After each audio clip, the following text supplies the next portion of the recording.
Bismillahirrahmanirrahim. Assalamualaikum warahmatullahi wabarakatuh. Selamat pagi semuanya. Hari ini kita ketemu di pertemuan ketiga kuliah Sistem Pengelolaan Dokumen. Materi hari ini adalah tentang dokumen manajemen basic. Oke, kita akan belajar tentang dasar-dasar manajemen dokumen. Nah, di sini dari RPS yang sudah kalian pelajari sebelumnya, di pertemuan 3 ini tujuannya adalah mahasiswa mampu menunjukkan dasar-dasar manajemen dokumen. Oke, apa saja dasar-dasar manajemen dokumen itu? Berikut kita akan lanjutkan. Faktanya,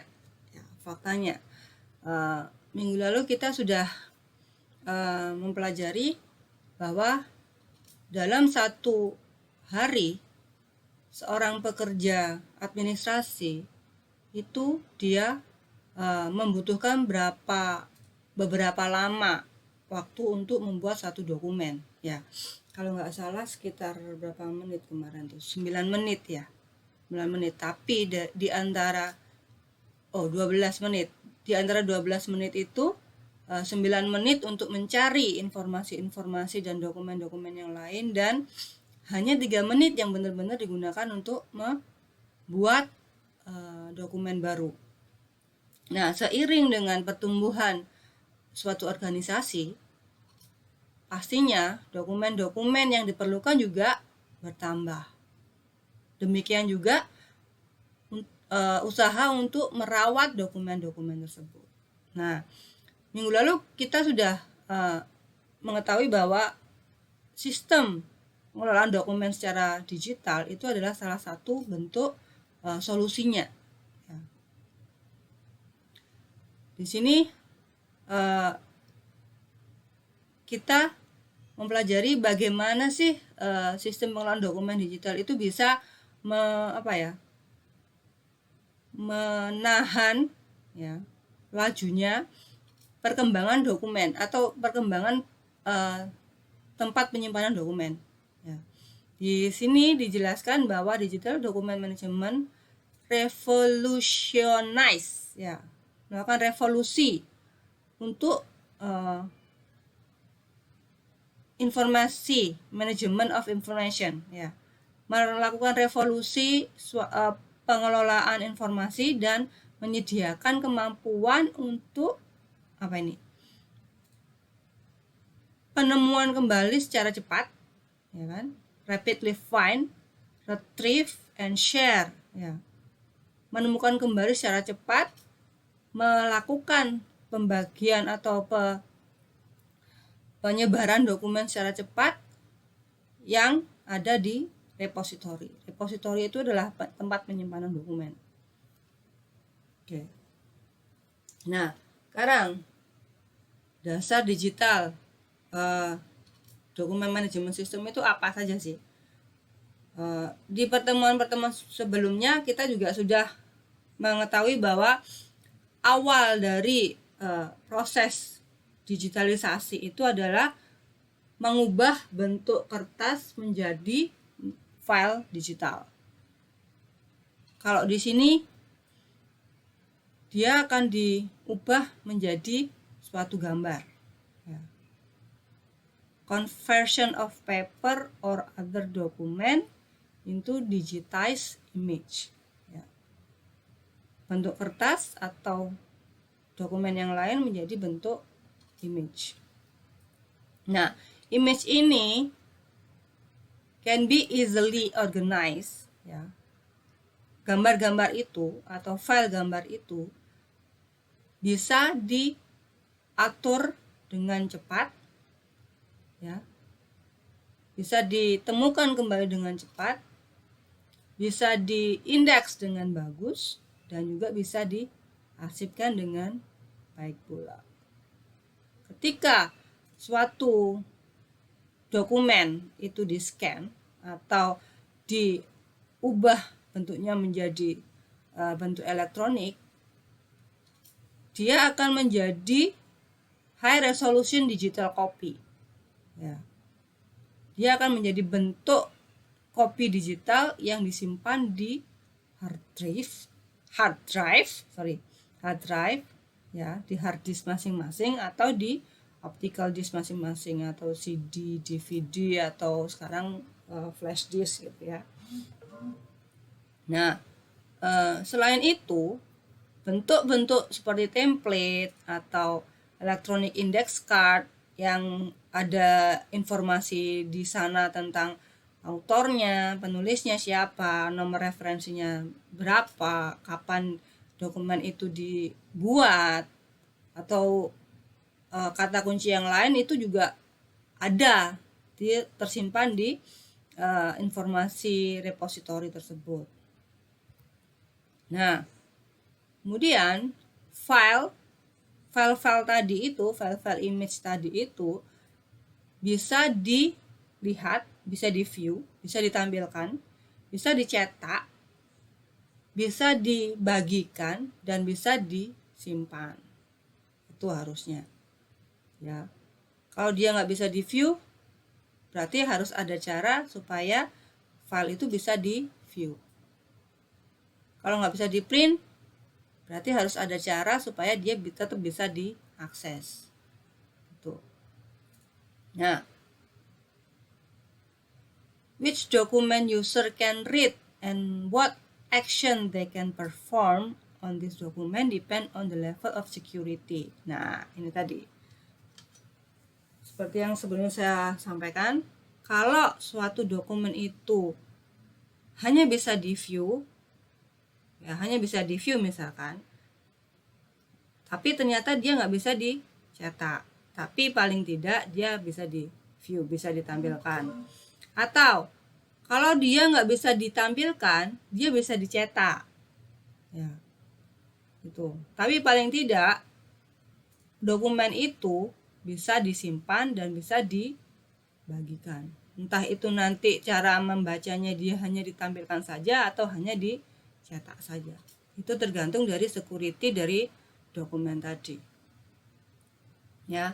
Dan itu kalau kalian pernah tahu ada file dokumen Word yang ketika dibuka dia harus memasukkan password, atau suatu dokumen PDF itu nggak bisa di print misalkan, atau nggak bisa dikopas, ya nggak bisa dicopy, cuman hanya bisa di view. Nah seperti itu contohnya ya.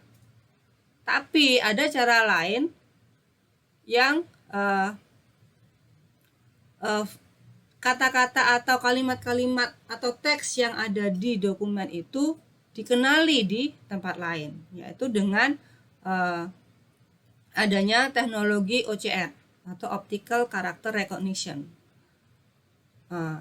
Contohnya seperti ini, misalkan dokumen PDF itu bisa di-copy, tapi ketika kita pastekan ke tempat lain, misalkan di Word, itu tampilannya jadi nggak benar. Huruf R-nya jadi 1 dan 3 atau 1 dan 2, atau huruf angka Romawinya jadi L. Nah seperti itu, berarti dia tidak menganut teknologi OCR. Tapi ketika kita melakukan copy dan ketika kita pastekan ke tempat lain, ke word processor yang lain, dan bentuknya benar-benar sama persis dengan yang aslinya, nah itu berarti OCR-nya digunakan atau dikenali itu. Jadi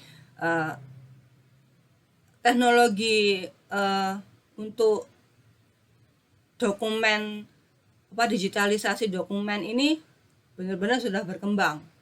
Tuh, jadi ketika kita scan, dan bahkan sekarang ada hasil scan itu bisa langsung jadi file Word. Nah, itu berarti OCR-nya benar-benar jalan.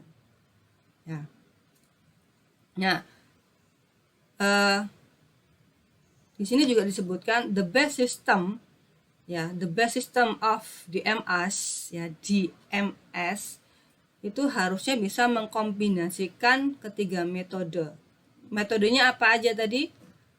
Full text search, ya, full text search, terus ada template field search, ada visual filling sim. Ya, tuh harusnya bisa ya. Entah, kan biasanya kalau kita nyari file itu kan paling nggak ada judulnya. Kalau kita lupa judulnya, isinya apa ya. Kalau isinya lupa juga, nah paling nggak gambarnya kita bisa lihat. Nah itu kalau tiga-tiganya ada, berarti itu bagus aplikasinya. Nah, dokumen manajemen maximize the value of paper dokumen. Nah, memaksimalkan dokumen kertas yang asli. Karena kalau kertas asli, seperti yang kita ketahui, kertas itu punya umur ya. Kalau nggak dirawat dengan baik, dia akan cepat lapuk. Tapi dengan adanya digital DMS ini, nilai kertas itu menjadi lebih tinggi karena apa yang kita simpan itu benar-benar terlihat. Meskipun kertasnya itu sudah usang gitu ya, udah mulai lapuk, tapi isinya tetap terlihat. Itu yang sekarang sedang dikembangkan di berbagai perpustakaan untuk menjaga dokumen-dokumen bersejarah ya. Nah, ada komponen DMS yang benar-benar harus ada 9 ya. Yaitu adalah usability, capture, indexing and retrieval, annotation, ya, ini saya selalu belibet kalau ngomong ini, annotation, storage and archiving, distribution, workflow, security, and integration. Untuk sekarang ini sepertinya memang belum semua ya akan saya jelaskan, tapi paling tidak ada beberapa dari komponen-komponen ini yang akan saya jelaskan. Kita mulai dari yang pertama, yaitu usability, kemudahan penggunaan. Nah, di tugas kemarin kan saya minta kalian menjelaskan beberapa macam DMS dilihat dari penggunaannya. Nah, seberapa susah sih suatu aplikasi itu digunakan. Kita tahu sendiri, kita akan milih aplikasi yang gampang pakainya daripada yang ribet gitu kan. Nah, usability itu melihat seperti itu. Ya, one of the most important factor in how successful a document management system will be is how easy it is to use. Ya, seberapa mudah sih aplikasi itu digunakan. Ya. Selain itu karena kemudahannya itu biasanya desainnya itu juga user friendly, fleksibel. Ya. Kita bisa atur, mungkin ada beberapa yang bisa dipindah-pindah tempatnya. Itu ya, fitur-fiturnya. Atau kalau nggak gitu ya workflow-nya itu yang gampang, nggak ribet, nggak harus naik kalau mau nyimpan itu harus ada berapa tahapan, atau mau nge-share itu harus berapa tahapan. Itu biasanya nggak seperti itu, biasanya cuman berapa langkah itu udah selesai ya.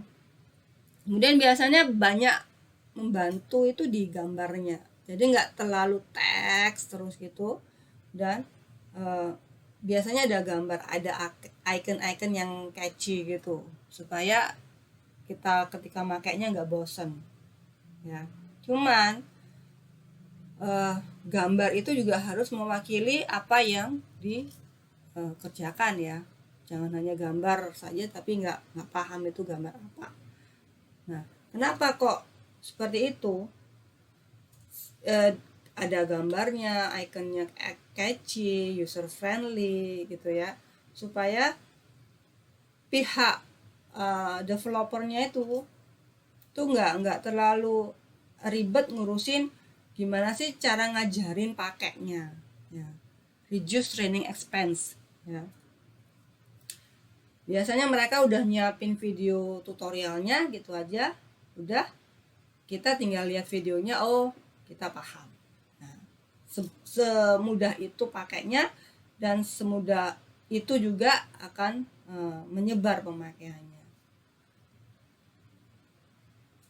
Nah, capture, kemudahan untuk mengambil gambar, mengubah bentuk ya, mengubah bentuk. Ada beberapa cara di situ. Biasanya yang paling kita tahu adalah scanning atau imaging. Ya, entah itu di foto, entah itu diapakan, atau di video atau apa, pokoknya menyimpan dulu tampilannya. Ya, scanning or imaging. Kemudian ada importing. Biasanya ini ada di aplikasi seperti Microsoft Office gitu ya. Dia ada bentuk yang lain kemudian diimport ke Microsoft Office. Atau kebalikan, dari Microsoft Office dibentuk file yang lain, PDF biasanya yang paling sering ya. Tuh. Nah, sekarang nggak scanning. Scanning itu biasanya kita pakai alat itu ya, entah itu yang flatbed, entah itu yang sekarang ada juga foto, ada yang yang portable yang cuman satu lembar itu ya, macam-macam bentuknya scan. Tapi yang pasti dia mengubah bentuk kertas jadi gambar.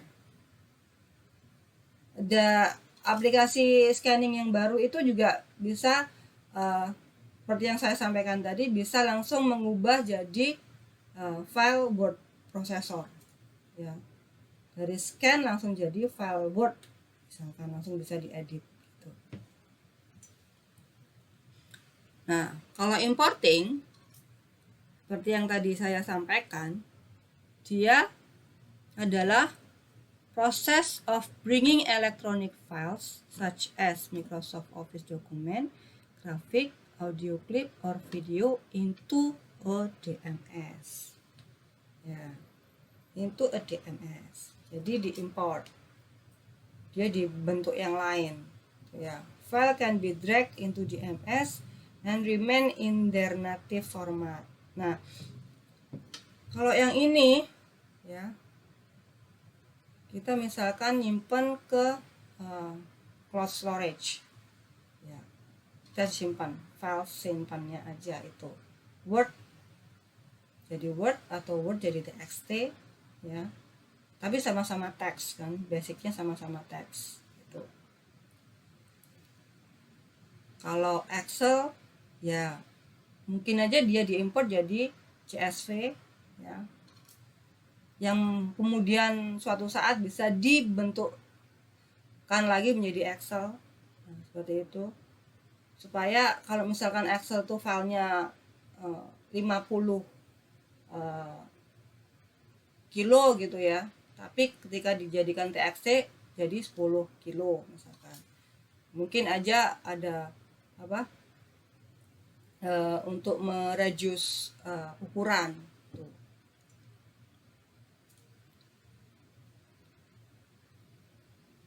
Kemudian selain itu ada converting juga seperti yang saya sampaikan tadi ya. Kalau di Word, di Excel itu bisa jadi PDF ya.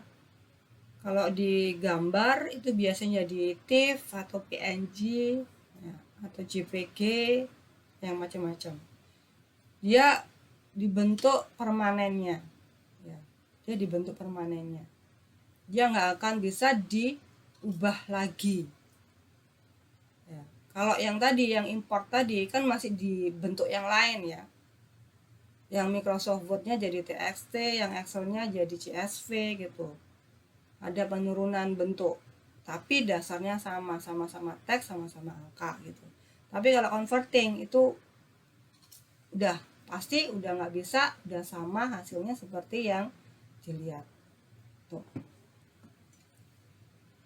Kalau mau ngubah ya ambil dari file aslinya.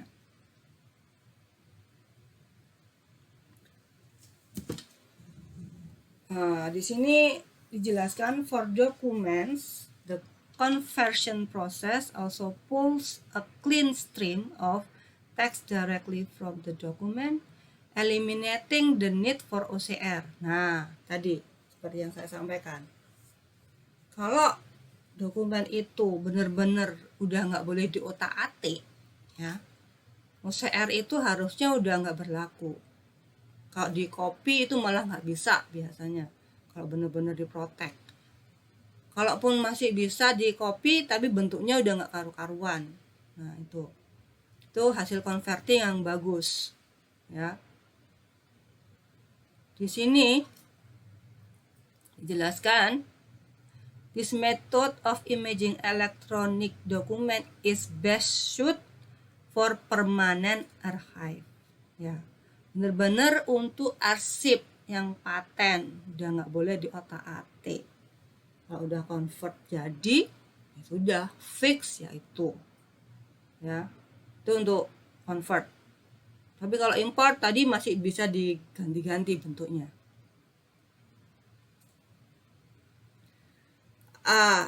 Ketika capture, kadang pada saat kita scan itu kan juga ada beberapa tahap. Biasanya ditanyain, mau sekalian atau separuh-separuh. Nah, di sini di batch processing itu juga seperti itu. Organization that image a significant number of files a day will quickly realize the importance of batch processing. Ya, kalau filenya itu gede banget, dia kadang nggak bisa langsung di-upload. Ya, nggak bisa langsung di-upload, tapi harus dipecah-pecah. Nah, mecahnya itu kayak apa? Per transaksi kah? Atau per kategori kah? Nah, itu sistem batch. Gantian, ya. Supaya apa? Ini a full feature document management system allow files and record to be brought into the system in one batch to speed processing. Nah, supaya apa? Supaya proses penyimpanannya itu lebih cepat. Ya, seperti biasanya lah kalau kita upload gambar yang besar atau upload file yang besar, biasanya kan butuh waktu lama. Ya. Tapi kalau filenya itu kecil-kecil, dia paling bisa bisa lebih cepat. Misalkan kalau jadi satu hari itu bisa jadi 100 mega misalkan. Nah, satu hari kerja itu hasilnya 100 mega bentuk filenya, ukuran filenya. Tapi kalau kita pecah-pecah dari kecil-kecil, ketika kita upload untuk diarsip, yang 100 mega ini mungkin butuh waktu setengah jam untuk upload. Tapi yang kecil-kecil ini hanya kalau semuanya benar-benar di upload itu mungkin hanya separuhnya aja dari waktu yang upload besar tadi itu. Tuh, untuk speed processing. Nah, selain itu, pada saat capture itu kita juga melakukan grouping. Ya. Once all page have been captured, the system should let users easily group them into appropriate document before assigning template field and moving them to their appropriate folder location. Nah, biasanya kalau saya memang saya kelompokkan, ini kelompok apa? Ya, apakah ini kelompok untuk tugas mahasiswa?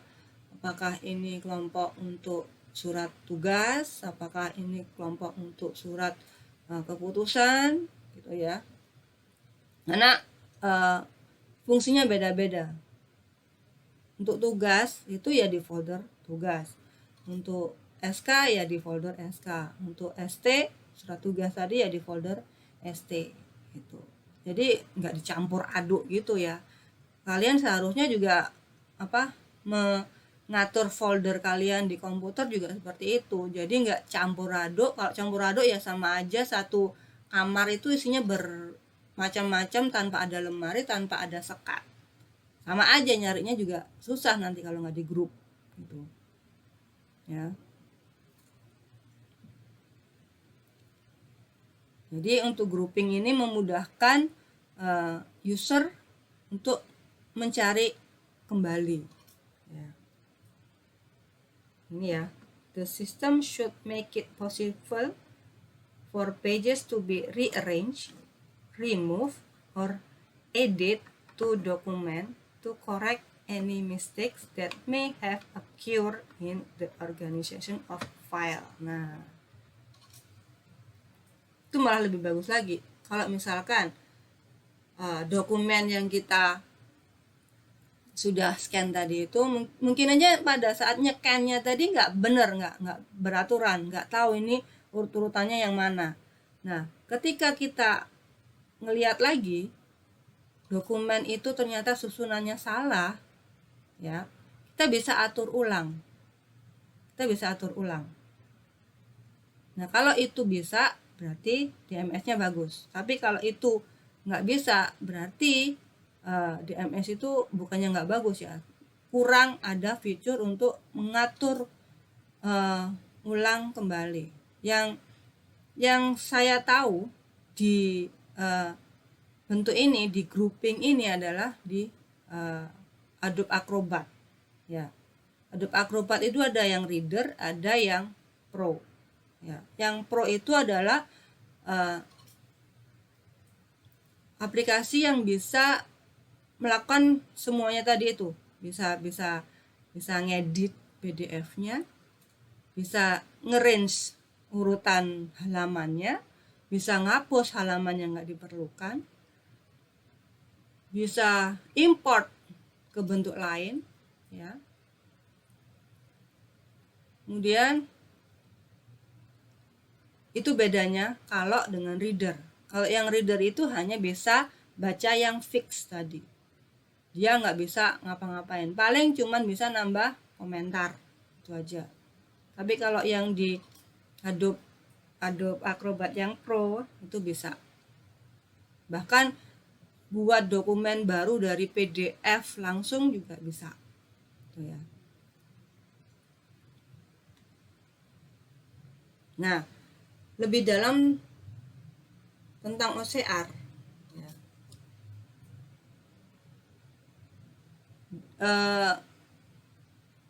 Saat ini seperti yang saya sampaikan tadi, ketika suatu dokumen itu di-scan, berarti memang dokumen itu sangat dibutuhkan untuk penyimpanan selanjutnya. Nah, tapi kadang kita juga butuh untuk ngedit dari dokumen yang sama. Misalkan diganti namanya gitu ya. Kalau misalkan alamatnya atau ada sesuatu yang harus diedit di dokumen hasil scan tadi itu. Kalau kita harus ngetik ulang, harus buat dokumen baru lagi berdasarkan yang sudah di-scan tadi, nah kita ngitung lagi ke belakang. Padahal untuk membuat satu dokumen aja butuh berapa lama gitu ya.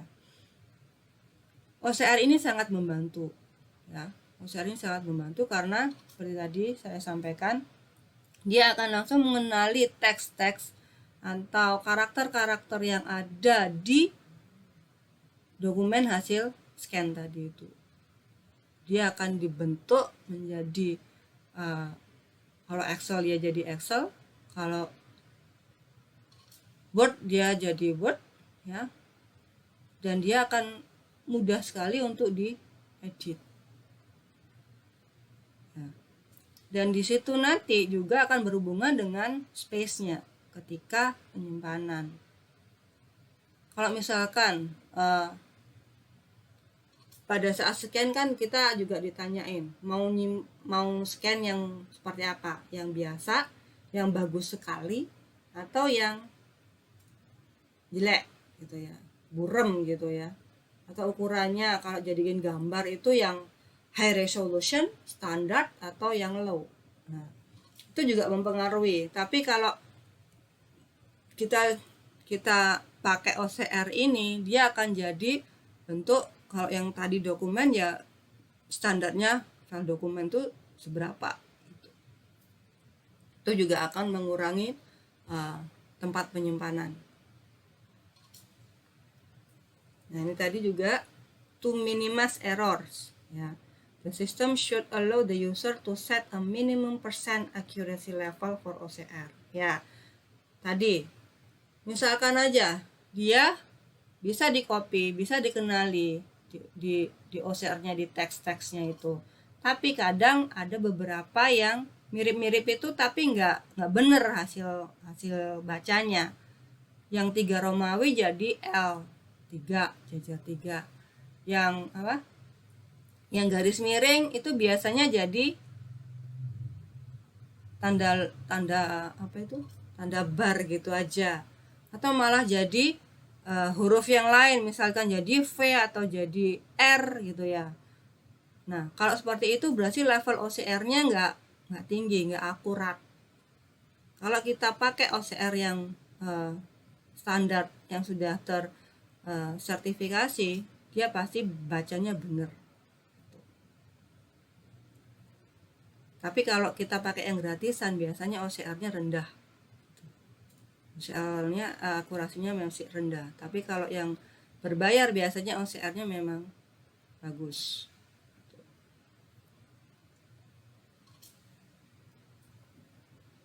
Nah, ada tambahan lagi. Kalau misalkan suatu organisasi itu punya beberapa cabang gitu ya, for organization with multiple office, nah, sangat penting untuk menjaga sinkronisasi dokumen, ya. Kalau misalkan di kantor pusat itu barusan upload surat keputusan terbaru atau laporan keuangan terbaru, di kantor cabang harusnya juga sudah bisa langsung baca, gitu, supaya kesenjangan informasi itu enggak terlalu jauh, ya. Terus full feature system allow for document to be scanned into the system and transfer into the database at different times to minimize traffic demand on the network during peak business hours. Nah, otomatis upload ke server. Itu kalau sebelum adanya cloud storage itu biasanya masing-masing kantor pusat itu ada server khusus, misalkan. Nah, kalau yang Microsoft itu dulu namanya, saya lupa, Share, Microsoft Share, ya, ada share-nya gitu, saya lupa namanya. Dan kalau saat ini namanya beda lagi, ya. Sekarang ini udah banyak sekali cloud storage yang menambahkan fitur untuk DMS ini, ya. Dia bisa langsung otomatis sinkron antara desktopnya dengan yang di cloud selama internetnya jalan, ya.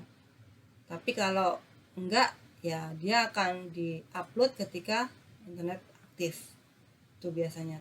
Contohnya yang di Dropbox itu ada desktopnya juga dengan cloudnya. Di Google Drive juga ada desktopnya dan ada di itunya juga di cloudnya juga. Tuh.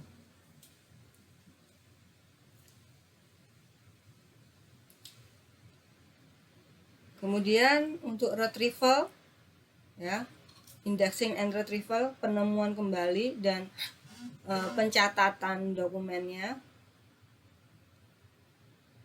akan kita lanjutkan setelah ini.